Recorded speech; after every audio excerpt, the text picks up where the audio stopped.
My daughter-in-law called me lower-class trash in front of all her wedding guests. Little did that spoiled rich girl know that I had just discovered her lies, and worst of all, what she was hiding in the locked trunk she kept in her closet. When the secret came to light at the reception, she fled in a panic. My son threw the wedding ring on the floor. And me, well, let's just say no one will ever call me trash again. But before I go on, make sure you're subscribed to the channel and write in the comments, where are you watching this video from? We love to know how far our stories travel. My name is Sarah Johnson. I'm 54 years old and I own a small chain of coffee shops in Chicago. I started from scratch cleaning tables at a cafe downtown. Today I have 5 locations and a team of 30 employees. It's not an empire, but it's mine built with honest work and a lot of determination. I've been a widow for 8 years. My son Michael, who is 28, is a civil engineer and my only child. We were always very close, especially after his father's death.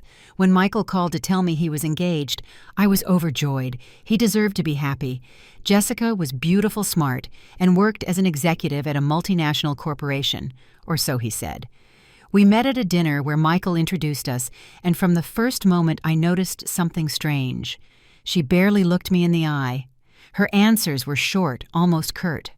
At the end of the night, when I said goodbye, she barely moved to hug me, a forced smile and up-and-down glance that seemed to size me up and find me lacking. I tried not to make a big deal of it. Maybe she was nervous. Maybe I was being too sensitive. But in the following weeks, there were more meetings, and the behavior continued. Michael didn't seem to notice, or he pretended not to. "Does your mother always wear such simple clothes?" I heard her ask him once, thinking I was too far away to hear. "My mother has always been practical," Michael replied, dodging the subject. That hurt. I might not wear designer clothes, but I always prided myself on being clean and presentable. But I swallowed the comment for Michael's sake. It was at the engagement dinner 3 months before the wedding that the situation exploded. I organized the event at one of my nicest coffee shops. I closed the establishment, hired a special chef, and decorated everything with flowers and lights. I wanted to show Jessica that although I was simple, I had good taste, that I could offer something beautiful to celebrate my son's love. Jessica arrived 2 hours late, accompanied by her parents, a couple in expensive clothes and bored expressions. She looked at the decorations, the food, everything I had prepared with so much care, and let out an audible sigh. "Michael, darling, I thought we agreed on something more sophisticated." My son looked embarrassed. "I thought it would be intimate and special here." "Intimate and special like a greasy spoon diner," she muttered, just loud enough for me to hear. I ignored it. I smiled. I served the dinner, which was delicious. I tried to make conversation with her parents. The father constantly checked his watch. The mother drank glass after glass of wine, making comments about how charmingly rustic everything was. Coming from her, it didn't sound like a compliment. Then came the time for toasts. I raised my glass. "To Michael and Jessica, may your love grow every day. Michael, your father would be so proud of the man you've become. Jessica, welcome to our family." That's when she looked at her mother and let out a little laugh. A short, mocking laugh that sent a chill down my spine. "Something funny?" I asked, trying to keep my composure. "No, nothing," she said, still smiling. "It's just, well, family sounds so formal for something so small. Don't you think I mean it's just you?" "I'm a widowed coffee shop owner." Silence fell over the room. Michael turned pale. "Jessica, don't... What, I'm being honest.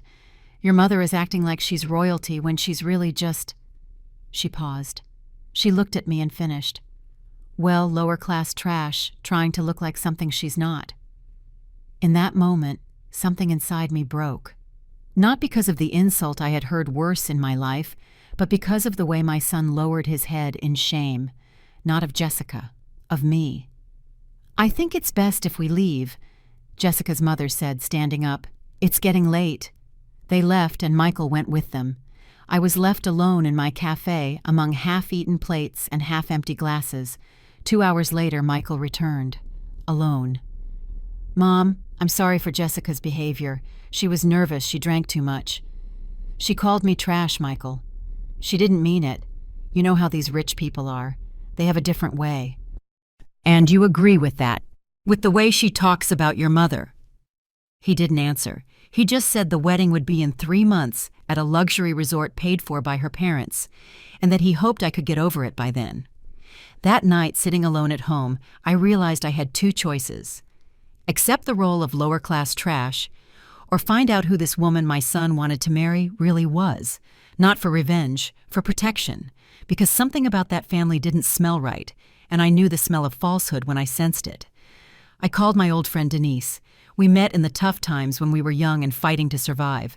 While I went down the path of coffee shops, she became a private investigator specializing in cases of marriage fraud.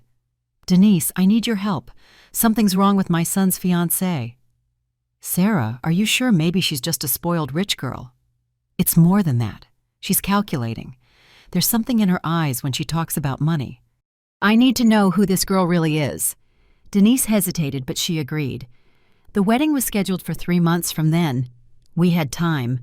What we would discover in that period would change everything, and it would prove that between the 2 of us, the one who truly deserved the title of trash was not me. The next morning, Michael showed up at my house. He had dark circles under his eyes and looked like he hadn't slept. He sat at the kitchen table while I made coffee. I've always made the best coffee in the city. It's no wonder I built my small business around it. "Mom, Jessica wants to apologize to you." I served the coffee without responding. "She's really embarrassed. She said she's never acted like that before. It was the wedding stress, the pressure." I finally sat down. "Michael, I'm going to ask you a question, and I want you to be honest. What do you really know about Jessica?" He looked confused. "What do you mean? How long have you been together? 6 months, and she's already planning a $500,000 wedding at the most expensive resort in the region. Have you ever been to her apartment? Do you know her friends? Have you been to the office where she works?" "Mom, what kind of questions are these? Of course I know Jessica. We're getting married." "Have you been to her parents' house?" He hesitated. "They travel a lot. They have houses in several countries. And her apartment? She prefers to come to mine. She says hers is always a mess with work stuff." I sighed. So obvious and yet so invisible to a man in love. "Michael, I will go to your wedding. I will smile. I will pretend I was never called trash. But I ask you one thing. Don't sign anything before the wedding. No documents, no transfers, no joint accounts. Promise me." He laughed. "Mom, don't be paranoid. Jessica has more money than I do. She doesn't need my engineer's salary. Just promise me, son." He promised more to pacify me than because he believed me. After he left, I called Denise. "Can we start today? I have a bad feeling." That afternoon, we met at a coffee shop that wasn't one of mine. I didn't want to risk being seen by anyone I knew. Denise looked the same as always. Short gray hair, reading glasses hanging from a chain, practical clothes. No one would guess that behind that librarian's appearance was one of the best investigators in Chicago. "So, what do we know about the princess?" she asked. "Jessica Alvarez, 27 years old, supposedly a marketing executive at a multinational called Global Solutions, graduated with a business degree from Columbia University in the U.S., only daughter of Robert and Linda Alvarez, who, according to her, own a fine wine import business." Denise took notes. "Address. She says she lives in an apartment in a luxury building, but Michael has never been there. They always meet at his place or at expensive restaurants." "Interesting. I'll start by checking her education and employment, then the parents." While Denise began her investigation, I tried to keep a normal routine.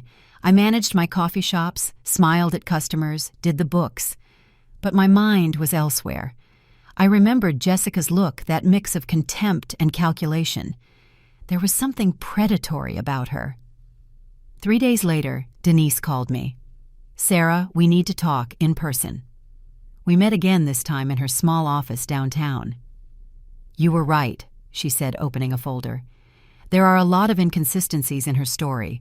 First, Global Solutions exists, but there's no Jessica Alvarez on their executive payroll. I called HR pretending to do a reference check, and they've never heard of her." My heart sank. And the university. Columbia has no graduation record for anyone with that name in the last 10 years. I sent an email to the registrar's office with a story about an alumni reunion.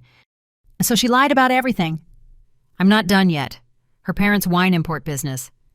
There's no company registered under the name Robert or Linda Alvarez in the wine business. There is a Robert Alvarez who owns a small convenience store on the east side, but I doubt that's her father. I felt a mix of anger and sadness. My son was about to marry a complete liar. And the apartment? Denise smiled. This is where it gets interesting. The address she gives is in a luxury building, but I checked with the doorman pretending to be a delivery person, and no Jessica lives there. So where does she live? Good question. We need to find out. I suggest surveillance. We can follow her after a date with your son. It was extreme, but I agreed. My son was in danger, and I would do anything to protect him. The next night, when Michael told me he was meeting Jessica for dinner, I passed the information to Denise. She parked near the restaurant and waited. I watched my son arrive with Jessica. She was stunning in a red dress, him proud by her side. It hurt to see him so happy, knowing it was all based on lies. Denise followed the couple when they left. Jessica said goodbye to Michael after dinner, saying she had an early meeting and needed to rest. He tried to take her home, but she insisted on getting an Uber. After Michael left, she did get a car, but not to the fancy address she had given my son. The Uber dropped her off at a modest apartment complex on the outskirts of the city. Nothing luxurious, nothing fancy. Denise took discreet photos and noted the address. The next day we returned to the location. Denise spoke with the neighbors, pretending to conduct a consumer survey.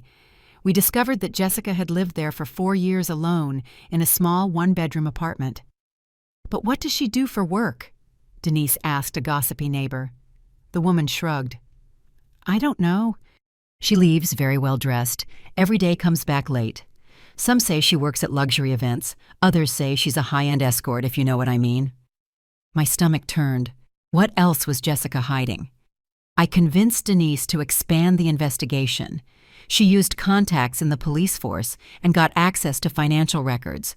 What we found was even more shocking. Jessica had massive debts, maxed out credit cards, unpaid loans, and even a lawsuit for fraud at a jewelry store. And more, there was a police report from 2 years ago. A middle-aged man had accused her of theft and extortion.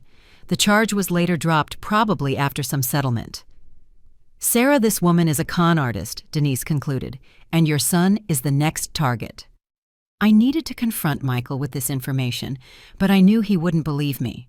He was blinded by love. I needed irrefutable proof. That's when Denise suggested something extreme. We need to get into her apartment, see what she's hiding there. Isn't that breaking and entering? Technically, yes, but we can invent an excuse, say there was a leak affecting the apartment below. I have a friend who can pose as the building manager. The idea was risky, even illegal. But when I thought about Michael giving his life to a scammer about everything he could lose, I decided some risks were worth taking.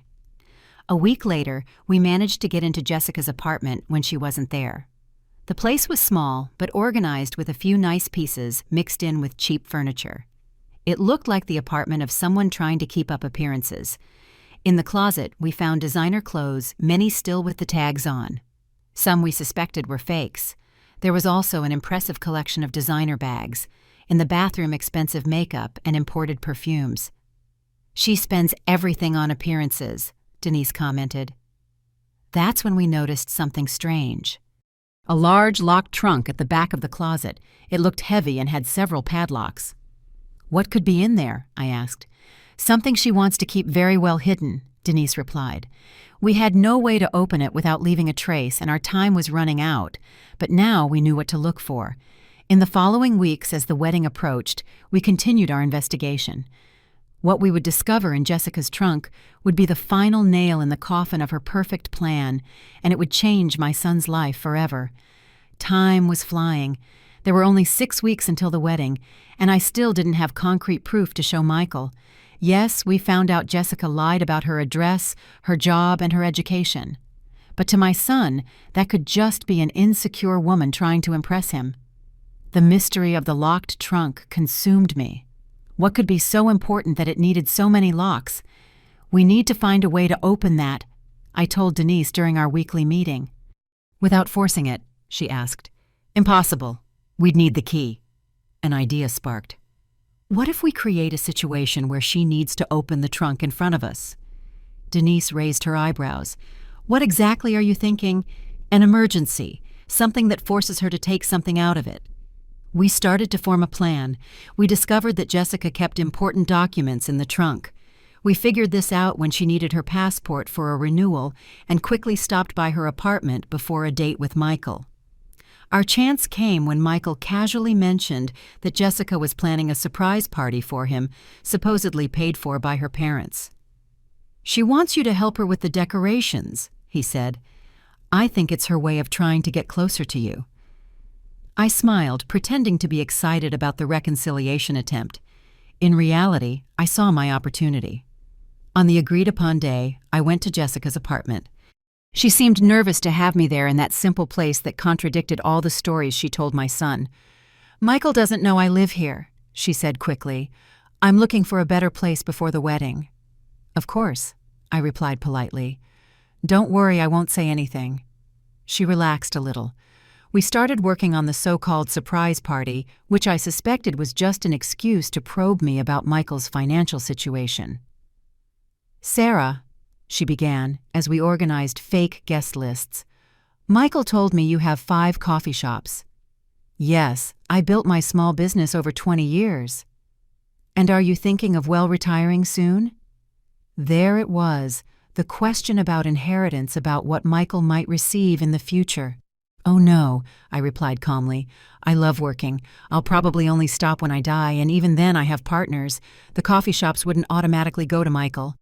I saw a flicker of disappointment cross her face. We continued working, and then I put my plan into action. I pretended to receive a call. Hello? Yes, this is she. What? Oh my God, when... Yes, she's with me now. I understand, I'll let her know. I hung up and looked at Jessica with a worried expression. That was the bank. There was an attempt of fraud on your account. Someone tried to make a large transfer overseas. The manager said they managed to block it, but they need you to go to the branch immediately with your identification documents, all of them. Her face went pale. Which branch? The Citibank on Michigan Avenue. The manager's name is Marcelo. He's expecting you in 40 minutes. Jessica panicked. My documents. I need the originals. They're locked away. Where? I asked innocently. She hesitated for a second, then ran to the closet. I followed her discreetly and watched as she knelt before the trunk. Nervously, she unlocked the padlocks one by one. When the lid lifted, I managed to glimpse the contents. There were documents, yes, but there was also much more. ID cards with different names, but her photo, several credit cards, cell phones, a small machine that looked like it was for making plastic cards, and most disturbingly, photos of older wealthy men next to detailed notes about their habits, tastes, and most importantly, their assets. My son was just the latest in a long line. She quickly grabbed an envelope with documents and slammed the trunk shut. When she turned around, I noticed she had forgotten to lock one of the padlocks in her haste. I'll go with you, I offered. No, she almost shouted. I mean, it's not necessary. I'll go straight there. Thanks for the heads up. As soon as she left, I called Denise, who was waiting nearby. She's gone. One of the locks is open. Denise arrived in minutes. We went back to the closet and opened the trunk. What we found inside was the complete arsenal of a professional con artist. Besides what I had already seen, there were notebooks detailing previous operations, men she had seduced, how much she managed to extract from each one, techniques that worked. There was even a timeline for the scam on Michael with financial goals and dates for each stage. The most disturbing was the last one. Wedding full access to assets transferred to an overseas account disappearance. We took pictures of everything, dozens of photos. We also found statements for an account in the Cayman Islands where she apparently sent the money from her scams. Sarah, this is too big, Denise said. She's not just a simple gold digger. She's part of something bigger. Look at these names here. They're well-known businessmen. And these notes about the next one and replacement. Do you think she works with other people? I'm sure of it. This is a sophisticated operation. We closed the trunk purposefully, leaving the same padlock open. When Jessica returned and noticed, she would think it was her own oversight in her rush. I couldn't sleep that night. The images from the trunk, the cold notes on how to manipulate my son, the detailed plan to steal everything he had, it all swirled in my head. How could I tell him? How could I make him see the truth without breaking his heart? I tried the next day. I called him to a cafe. I showed him some of the photos. "What kind of joke is this?" he asked, irritated. "It's not a joke, son. Jessica is a professional con artist. She doesn't work where she says she didn't study, where she says she doesn't live where she says, and she's planning to rob you. Did you hire someone to spy on her? Did you break into her house? Mom, have you gone crazy? Michael, look at these notes. She has it all planned, how much she's going to take from you, when she's going to disappear." He stood up, furious. "Enough. I know you never liked her, but this is sick. You're trying to sabotage my wedding out of pure jealousy." "Jealousy? Michael, I'm trying to protect you." "From what? From being happy, from building my own family, from finally having someone who pays attention to me without trying to control every aspect of my life." His words hit me like a punch. Is that what he thought? That I controlled him? Your blind son. She manipulated you to turn you against me. She showed me that I need to set boundaries with you. You're always looking after me as if I'm incapable, always meddling in my decisions. He took the photos and tore them up. "I don't want to hear any more of this craziness. The wedding is still on. If you can't accept Jessica into the family, maybe it's better if you don't come." And he stormed out, slamming the door. I was devastated. Not only had I failed to convince him, but now I was at risk of losing him completely. Jessica had done an excellent job of isolating him from me. I called Denise desperate. He didn't believe me. He thinks I'm crazy jealous. It was predictable. Con artists like Jessica are experts at creating family divisions. Isolating the victim is part of the process. What do we do now? We need something stronger than photos, something he can't ignore. Like what? A public confrontation. At the wedding. They'd throw me out before I could say a word. Not if we have irrefutable proof and people he can't ignore to present it. That's when we came up with our final plan. It wouldn't just be me exposing Jessica. It would be her previous victims. In the next 4 weeks, Denise and I worked tirelessly. With the information from the trunk we located, 3 men who had been scammed by Jessica before.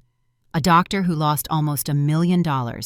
A businessman who had to sell his company to cover debts she incurred in his name, and an elderly widower who lost his house. Initially, they didn't want to get involved. Shame, fear of exposure. But when they heard she was about to claim another victim, they agreed to help. We also found out more about the organization behind Jessica. She wasn't alone. There were at least 5 other women using the same scheme, all connected to a man named Augustus Meyer, who seemed to be the mastermind of the operation. The wedding was getting closer. Michael barely spoke to me. Jessica had convinced him to block my number to avoid me. She was closing in, isolating him completely. But I was ready for the final confrontation. On the wedding day, I wouldn't be alone, and Jessica would find out that underestimating a mother determined to protect her son was her biggest mistake. The wedding day dawned with a perfect blue sky. The luxury beachfront resort, supposedly paid for by Jessica's non-existent wealthy parents, was impeccably decorated with white orchids and gold ribbons. Elegant guests mingled in the garden, champagne glasses in hand, commenting on the bride's good taste. I arrived early wearing the best I had, a discreet navy blue dress I bought especially for the occasion. I hadn't been invited to the bride's preparations, nor to the rehearsal the day before. In fact, they seated me in the last row of the ceremony, almost hidden behind a pillar. Jessica's work, no doubt. My heart ached seeing the final preparations, knowing what was about to happen. But when I thought of the trunk full of evidence of the previous victims of the detailed plan to ruin my son, my determination grew stronger. Denise arrived shortly after Discreet in a gray suit, looking more like a distant aunt of the groom than a private investigator. We exchanged glances. Everything was ready. In a private room at the resort, our special guests were waiting. The doctor, the businessman, the widower. They had all been deceived by Jessica. They all had painful stories to tell, and they were all nervous but determined. At 4 p.m., the ceremony began. The soft music, the flowers, the smiling officiant, it all seemed like something out of a fairy tale. Michael waited at the altar, handsome in his dark suit, anxious and happy. My eyes filled with tears, seeing him there so vulnerable without knowing it. Then came Jessica, stunning, in a dress that cost, according to my research, more than she could honestly afford in a whole year. She floated down the aisle alone. Her parents had sent a last-minute telegram saying they were stranded in Switzerland due to a sudden snowstorm. Another convenient lie. The officiant began to speak about love commitment and honesty. The irony was almost unbearable. When it came time for, "If anyone objects to this union," my heart was beating so loud I thought everyone could hear it, but we remained silent. That wasn't the right moment. Our plan was different. The officiant continued. Vows were exchanged. Jessica spoke promises of eternal love with such conviction that if I didn't know the truth, I would have believed every word. Michael, for his part, spoke from the heart. It was genuine. It was real. And that made everything even more painful. "I now pronounce you husband and wife," the officiant finally announced. They kissed. Applause erupted. Smiles. Rice being thrown. The couple walked down the aisle hand in hand towards the reception that would take place in the resort's gardens in Cancun. Now the real battle began. As the guests made their way to the gardens, I gave the signal to Denise. It was time to position our special guests. The doctor, Dr. Paul Mendez, discreetly placed himself near the main table. The businessman Charles Vance near the bar. The widower Mr. Ernest Keller stayed near the entrance. I sat at my assigned table. The furthest from the main table, of course. Jessica had made sure to keep me as far away from any attention as possible. The reception began with music, drinks, lively conversations. Jessica moved among the guests like a queen receiving congratulations, introducing family friends who I knew were just extras hired to create the illusion of social connections she didn't have. Then came the speeches. The best man spoke first, then a childhood friend of Jessica's, who according to our research she had only met 3 months earlier. Finally it was the newlyweds' turn. Michael thanked everyone for coming. He spoke about his love, about how Jessica had changed his life. He was radiant, genuinely happy, and it broke my heart. What came next would destroy him. Jessica took the microphone, smiling widely. "I want to thank everyone for sharing this special day with us, especially my dear parents who, although they can't be here physically, are here in spirit." Line number 1. As many of you know, I come from a family that has always valued hard work, honesty, and integrity. Line number 2. And I am so happy to have found those same qualities in Michael. That's when Dr. Paul Mendez stood up. Tall, gray-haired, with the natural authority that years of medicine had given him, he walked slowly until he was clearly visible to everyone. "Excuse the interruption," he said in a firm voice, "but I cannot stay silent while another person is deceived." A shocked silence fell over the hall. Jessica froze, microphone in hand. "My name is Dr. Paul Mendez. 3 years ago, I met a woman who introduced herself as Fabiana Rocha. She claimed to be an executive at a multinational pharmaceutical company. We fell in love, or rather, I fell in love." Jessica began to turn pale, her eyes wide with recognition. "After 6 months, she suggested joint investments. I transferred almost $1 million to an account she managed. The following week, she disappeared, with my money." Murmurs spread through the room. Michael looked from the doctor to Jessica, confusion etched on his face. "This woman," Dr. Paul continued, pointing directly at Jessica, "is not who she says she is. Her real name is neither Jessica nor Fabiana, and she does this professionally. She deceives men, steals from them, then disappears." "This is absurd," Jessica finally found her voice. "Michael, this man is clearly disturbed. I've never seen him before in my life." But before Michael could respond, Charles Vance stood up. "I knew her too," he said, approaching. "She was called Caroline Duarte then. She claimed to be a financial consultant. She gained access to my company's accounts. She transferred $500,000 overseas. I almost went bankrupt." The color had completely drained from Jessica's face. Her eyes scanned the room, calculating escape routes. "This is a conspiracy," she said, her voice trembling slightly. "Michael, your mother is behind this. She's always hated me." That's when I stood up. All heads turned to me.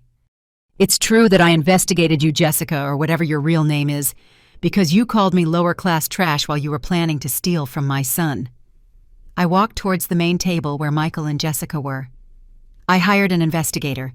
We found out you don't work where you say you didn't study, where you say you don't live, where you say you don't have the parents you claim to have." "Michael!" Jessica turned to my son with tears in her eyes. Fake tears, I knew. "Are you going to believe these crazy people or me, your wife?" But Michael was looking at Mr. Ernest Keller, who was now also slowly approaching, leaning on a cane. "I knew her as Elisa Martins," the old man said, his voice trembling with emotion. "After my wife died, she appeared like an angel, took care of me, made me feel loved again. Then she convinced me to include her in my will. By the time I found out, she had already mortgaged my house in my name. I lost everything. Now I live with my son." The hall was in complete silence now, all eyes on Jessica, who seemed to shrink with every second. Denise walked towards us, carrying the folder with evidence. "I have documents here, photos, financial records. Jessica Silva, or whatever her name is part of an organized operation of con artists. They target vulnerable men, seduce them, isolate them from friends and family, then rob them." Denise pulled out photos from the trunk, copies of the fake IDs, the cards, the detailed plan for the scam on Michael. "This is just the tip of the iceberg," she continued. "We've already alerted the police. They're investigating the entire network." That's when Jessica seemed to change completely. The mask of the loving, vulnerable bride fell, revealing something cold and calculating underneath. "You have no idea what you're doing," she hissed. "I'm not alone in this. There are powerful people involved." "We know about Augustus Meyer," Denise interrupted, "and we've also alerted the authorities about him." The name clearly affected her. She looked around frantically like a cornered animal. Michael was in shock, looking at the documents scattered on the table, the multiple identities with the face of his new wife. "Jessica," he finally said, his voice broken, "please tell me this isn't true." For a moment, she seemed to consider keeping up the lie. Then, seeing that she was surrounded, something in her eyes changed. She straightened her shoulders, lifted her chin. Fear gave way to something hard, almost proud. "You know what your problem is, Michael. You're pathetic, so desperate for love that you believed every word I said, so easy to manipulate." Every word was a stab in my son's heart. I saw his face contort in pain. "Do you think I really fell in love with you, a boring engineer who lives in a mediocre apartment and drives a 5-year-old car? Please." She turned to me, her eyes full of hatred. "And you, the proud coffee shop owner, thinking you're so smart. You know why I called you trash? Because that's what you are. All of you are. Common people living common lives, thinking that has any value." The entire room was in shock at the transformation. The sweet bride had turned into a cruel stranger before our eyes. "You may think you've won today," she continued, taking off the wedding ring and throwing it on the table. "But it's not over. This is bigger than you imagine." That's when we heard sirens approaching. Denise smiled slightly. She had planned the timing perfectly. "Actually, Jessica, it is over," she said calmly. "The police are here with a warrant for your arrest, not just for fraud, but also for extortion and identity theft." 2 police officers entered the hall, followed by a plainclothes detective, who I recognized as a contact of Denise's. "Sarah Carmita Johnson," Jessica said suddenly, looking directly at me. "Your real name before you opened your first coffee shop, before you became the respectable businesswoman. Why don't you tell everyone where you really came from?" My blood ran cold. She knew. Somehow she had investigated my past, too. "What are you talking about?" Michael asked, confused. Jessica smiled maliciously. "Ask your mother about the 5 years before you were born. Ask her how she really got the money to open her first cafe." I had overestimated Jessica, or underestimated her. She had done her own research. She had found my secrets. The police were approaching. She took a step towards me. "The difference between us, Sarah, is that you hide behind a facade of respectability. At least I know what I am." The officers reached her, handcuffing her while they read her rights. Before they took her away, she looked one last time at Michael. "Maybe we should have met under different circumstances. You were even tolerable." As they escorted her out, the guests stood in stunned silence. Years later, many would say it was the most memorable wedding they had ever attended. But in that moment, all I could think about was my son, about what should have been the happiest day of his life, and about Jessica's final words hanging over me like a threat. Because she was right about one thing. I had secrets too. And now in the midst of the chaos I had helped create, I feared they would also come to light. The room emptied quickly. Some guests left in awkward silence. Others stayed in small groups whispering excitedly about the drama they had just witnessed.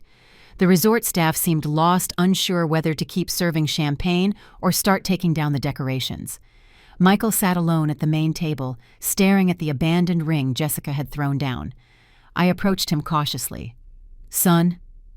He looked up, and what I saw in his eyes broke my heart. Pain, confusion, and something else. Suspicion. "What did she mean about your past? This wasn't how I wanted this conversation to happen. Not here, not now, not after the trauma he had just endured. But maybe there was no perfect time for hard truths. Can we talk about this at home? This isn't the place." "No," he said firmly. "I just found out my wife of 2 hours is a criminal, that our entire relationship was a lie. I can't handle any more secrets, Mom. Just the truth, please." I looked around. The few remaining guests were far enough away. Denise had left with the police to give formal statements. We were relatively alone. I sat down next to him. I took a deep breath. "I wasn't always the person you know. Before I had you before the coffee shops, I was in a very dark place." His eyes never left mine. "I grew up in a poor family in the countryside. My father drank, my mother worked 3 jobs. When I turned 16, I ran away to Chicago dreaming of a better life." I paused, feeling the weight of the words to come. The city wasn't kind to me. No education, no contacts, no money. I ended up on the streets. That's when I met Rodrigo. The name still sent a shiver down my spine, even after all these years. He offered me a roof, food protection, and in return, I worked for him. "Doing what?" Michael asked, his voice strangely calm. "I started as a waitress in bars he controlled, then collecting gambling debts. Eventually, I became what they call a lure." "A lure?" "I would find wealthy men at parties, bars, events. I'd win their trust. Then I'd lead them into situations where Rodrigo and his friends could exploit that trust." "You robbed them," he said bluntly. "Yes," I admitted, shame burning my face. "But never physically. It was mostly fake investment schemes. The men thought they were getting into legitimate businesses. They lost money, but they kept their pride. Many never even reported it." Michael was silent for a few seconds, processing. "For how long?" "Almost 5 years." "And how did you get out?" I smiled sadly. "I met your father. George was different from any man I'd ever met. He saw right through my facade. But instead of judging me, he offered me help, real help, without asking for anything in return." Tears started to well up in my eyes. "I initially targeted him. He had a small construction company. He was doing well. I thought it would be easy, but I couldn't go through with the scam. I ended up confessing everything to him. I expected him to report me to the police. Instead, he helped me escape that life." "And the money for the first coffee shop?" Michael asked, remembering Jessica's specific accusation. "That was after your father passed away. The insurance paid out a small but significant sum. I could have done a lot of things with that money, but I chose to build something legitimate, something you could be proud of one day." I looked at my hands, which were trembling slightly. "Michael, I know this changes how you see me, but I swear ever since I met your father, I have lived an honest life. Every penny in the coffee shops was earned through hard work. Every customer was treated with respect. I tried to make up for the bad I did by building something good." The silence between us seemed endless. Finally, Michael spoke. "So you and her, you're not so different." The words hit me like a slap. "The difference," I said, fighting to keep my voice steady, "is that I stopped. I chose to change.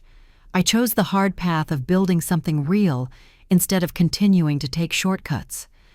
What if she wanted to change too? What if inside that woman they just took away in handcuffs?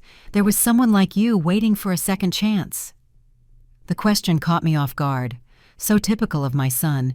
Even shattered by betrayal, he could still see the possibility of redemption in others. Maybe there was, I answered softly, but she would have to want that change. She would have to make the hard decisions I made. No one can do it for her. Michael looked back at the abandoned ring. I loved her. I really did.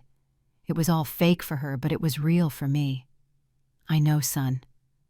How do I move on from this? How do I ever trust anyone again? I placed my hand on his. One day at a time. Your father taught me that. When you're trying to rebuild your life, you can't look too far into the future. Just do the right thing today, then tomorrow, and then the next day. He nodded slowly. Any other secrets I should know about? One thing. I thought for a moment. Rodrigo, the man I worked for, he died in prison 12 years ago, but before that he threatened to find me when he got out. That fear never completely left me. It's why I was always so protective of you, maybe overly so. I was afraid my past would come back to haunt us. Michael looked at me for a long moment. Why did you never tell me before? I wanted to protect you. And to be honest, I was ashamed. I wanted you to grow up seeing your mother only as the strong woman who built a business from scratch, not as someone who once deceived people to survive. Just like I wanted you to see Jessica as the wonderful woman I thought she was, not the con artist you suspected. The irony was not lost on either of us. I think we both need to be more honest from now on, I said softly. Yeah, he agreed. No more secrets. No more well-intentioned lies. We stood up together, leaving behind the reception hall that should have celebrated a new beginning, but had instead witnessed the end of so many illusions. On the way home in the car, Michael asked one more question. How did you know? How did you know something was wrong with her from the very beginning? I thought carefully before answering. When you spend years deceiving people, you learn to recognize the signs in others. The way she avoided certain topics, how she never let anyone verify her stories, how she subtly isolated you. I knew those tactics because I used them. So it was your dark past that ended up saving me. Maybe. Or maybe it was just a mother's instinct. He smiled faintly, the first smile since everything fell apart. What do we do now? Now we go home, we make some strong coffee, we cry a little if we need to, and tomorrow we start over. 2 days later, Michael and I were sitting in my office at the main coffee shop when Denise walked in. She had a strange expression on her face, a mix of satisfaction and concern. Good news and bad news, she said, sitting with us. The good news is the police found Augustus Meyer's hideout. He had documentation of at least 12 similar schemes in progress, several women like Jessica targeting different men. And the bad news, Michael asked. Jessica disappeared. How wasn't she in custody? She was released on bail to await trial. She paid the bond and was supposed to wear an ankle monitor, but before it was even fitted, she vanished. We think she has fake documents and access to offshore accounts. A chill ran down my spine. She'll be back, I said. People like her always come back, especially when they're publicly humiliated. The police are looking, Denise assured us, and we have restraining orders against her for both of you. After Denise left, Michael was thoughtful. You know, Mom, I've been thinking about all this. About you, about Jessica, about second chances. And I think I understand better now why you kept your past a secret, and also why it's so hard for someone like Jessica to change. How so? It's easier to keep being who you've always been than to reinvent yourself. You had the courage to make that hard choice. Jessica didn't. Yet, I added, she hasn't made that choice yet. Who knows what the future holds? He smiled sadly. Always the optimist. Not an optimist, a realist. Change is possible. I'm proof of that. In the following weeks, Michael slowly began to rebuild his life. He canceled the honeymoon. He returned gifts. He dealt with the annulment paperwork. I kept the coffee shops running, but I also stayed vigilant. If Jessica had discovered my past, who else could? A month after the disastrous wedding, I received a letter with no return address. Inside, just one handwritten sentence. "Maybe we're more alike than you think. Jay." I didn't show it to Michael. He was starting to heal. Instead, I kept the letter as a reminder that the past never truly leaves us. We can build new lives, new identities, but the shadows remain. And sometimes when I look out the coffee shop window in the early morning hours, I imagine I see a familiar figure watching from a distance, a woman with many names and many faces calculating her next move. Because I learned one thing in my years in that life. A good con artist never accepts a loss. And Jessica, or whatever her real name was one of the best I'd ever seen. Our story wasn't over. It was just beginning a new chapter. 6 months passed since the disastrous wedding. Life slowly returned to a new normal. Michael threw himself into his work, taking on a major engineering project that kept him busy day and night. I expanded my coffee shop network, opening a 6th location in an upscale neighborhood in Guadalajara. The investigations into the ring of con artists continued. Augustus Meyer was arrested along with 3 of his associates. But Jessica remained missing, a ghost hanging over our lives. On a Saturday morning, I was alone in the main coffee shop, getting everything ready before opening. The smell of freshly roasted beans filled the air as I checked the inventory. The bell on the door chimed. Strange, because I was sure the closed sign was visible. "Sorry, we're not open yet." The words died in my throat. There, standing in the doorway, was her. Not the Jessica from the wedding in a bridal gown and expensive jewelry. This version wore simple jeans, a white t-shirt, her hair pulled back in a ponytail, no makeup, no mask of sophistication. "Hello, Sarah," she said, her voice different, less affected, more natural. "Can we talk?" My first instinct was to grab the phone. "I'm calling the police." "Please," she held up her hands. "Just 5 minutes, then you can call whoever you want." Something in her posture, in the absence of the arrogant air I knew, made me hesitate. 5 minutes. She sat at one of the tables. I kept my distance phone in hand, ready to dial. "First, my real name is Mariana Lacerda." The revelation took me by surprise. It was the first time she had voluntarily offered something true about herself. "Why are you here, Mariana? There's a warrant out for your arrest." "I know. I'm going to turn myself in, but before I did, I wanted to talk to you, from one former con artist to another." Her words hit home. "How did you know about my past?" "Augustus keeps files on all the major scams of the last 30 years. Your operation with Rodrigo was legendary in the right circles. When I started dating Michael, Augustus gave me your file. It was a form of incentive. See, even the reformed ones can fall." I felt a chill. The idea of my past being documented, studied by criminals. "What do you want from me?" She took a deep breath. "I want to know how you did it." "Did what?" "Got out, rebuilt your life, became this." She gestured around the coffee shop at me. "Someone respectable, someone real." The vulnerability in her voice seemed genuine, but I had been fooled by her before. "Why should I believe this isn't just another one of your games?"